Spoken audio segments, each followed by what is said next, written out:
A number of trade talks continue around the globe. Current and former ag trade negotiators look to what's next for U.S. markets abroad and what needs to change to protect the free trade relationships that have benefited American farmers and ranchers for years.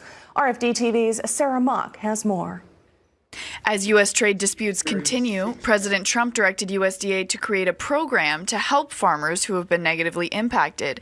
But trade experts say such a program might not be enough. If it's bad enough to be compensated for, it will be more than a one-time event. One of those disputes causing farmers distress is with China, a relationship where former ag trade negotiators are hopeful but cautious. China and the U.S. recently said over the weekend, we want to avoid a trade war. That's a positive sign.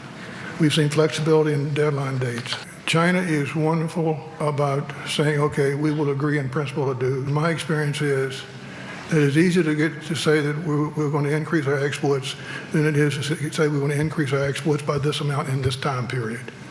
The U.S.-European ag trade relationship is also challenging. Current leaders are concerned by EU practices, particularly around what they call non-scientific, non-tariff barriers. With regard to agriculture, the EU is going in the wrong direction in a hurry. And it's a much more serious and difficult situation than I thought it was from the outside. I mean, take a look at seeing what they're doing in the pesticide realm right now. And it is, if I'm a European farmer, I'm truly frightened. But as global discussions evolve, experts caution that trade deals aren't the only requirement for accessing foreign markets. We can go out and negotiate all the new trade agreements we want. And if we don't ever update our locks and dams, we won't be able to take advantage of it, right? There's a U.S. infrastructure response to being able to take advantage of access to new markets. Though investment in infrastructure is vital, experts say there's an even deeper problem, that the American public seems to be turning its back on the idea of international trade.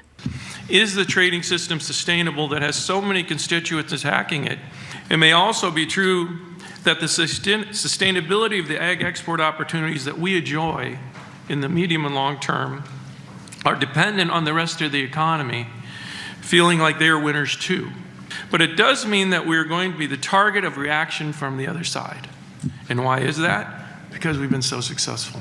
Johnson says it's up to the agricultural community to continue to fight for international markets, particularly as the midterm elections approach, where few, if any, candidates from either party are expected to embrace free trade platforms. For RFD-TV, I'm Sarah Mock in Washington. What downsides a recent U.S. Trade Representative study finding Chinese trade practices have cost the U.S. around $50 billion, noting that these issues are not covered under the WTO, but are critical to our ability to compete internationally. While the issue that